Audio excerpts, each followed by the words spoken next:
It's our third anniversary. Kindle magazine has come quite a way, and we're hoping that we're going much more. Today's discussion, of course, is a very important discussion to us, especially being an independent magazine operating out of the city. And it's also very important as a writer, as an artist, as to how much we can say, how much we can express. And of course, today with the luminaries present, I'm sure there'll be enough light to show the way. Firstly, I'd like to introduce the managing editor of Kindle magazine, Mrs. Maitreyi Kandoi. Good evening, ladies and gentlemen. We welcome you here today to celebrate 3 years of Kindle magazine. Some of you know us as a monthly magazine with thought-provoking covers and smartly designed layouts. Some of you know us as a hyperactive Facebook community that keeps spamming its members with all kinds of contests and trivia. And some of you know us because of events such as these and the many others that we keep conducting. Our identity is defined by our name. The word Kindle brings to mind so many connotations that it would be an injustice to the word had we chosen to remain just a magazine.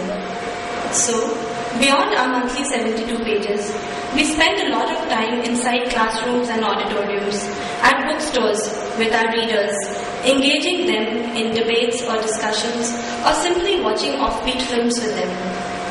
Many evenings have been spent along with our readers on Kindle walks, where we explore quaint, crooked streets with odd names and spend time discussing why the street could have got that name through its tryst with history. We have done some road shows with celebrities where we take them to campuses and they interact with the youth on a large range of topics. All this because we do believe that the intent of a magazine is as important as the content. Kindle was never run like a business, but that does not make us any less of a brand.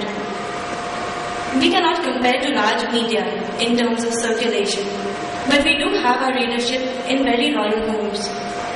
We don't attract large advertisers, but we are capable of drawing huge crowds. Our youth icons are never the typical poster boys of fame, but leaders of a different kind of mass. We write biographies of those whose names are not marketable enough. Yes, we do write terribly long pieces. Yes, we do not fit into the mandatory spaces of 160 characters. But imagine the amount of time we spend in the hands of a discerning reader. For a subcontinental, largely youth-centric journal exploring a niche, it's a long, arduous journey filled with bottlenecks. And we've had our share of bottlenecks. With limited budgets, how much do we advertise? Where do we advertise? If we do, then do we reach a critical mass? What is that critical mass? There are no easy answers. The media is at such a strange crossroad. On one hand are the traditional behemoths, and on the other hand, digital media, where one click of the mouse can create a revolution. How do we stand out in this clutter? How do we justify our existence? Strangely, yet thankfully, the answers have come from the people, the ones who are exposed to a bit too much of big media, or a bit too much of digital media. The readers, not the front page flippers. They come to us. They collect our back issues. They make collages of our bookmarks. And they are the reasons why we are still buying paper and not just gigabytes of virtual space. Our replies have also been through a steady stream of outreach initiatives, from series of programs at bookstores ranging from exploring graphic novels to performances to panel discussions, or year-long programs in schools bringing in various facets of life skills. We have largely looked at making reading a fulcrum of our efforts.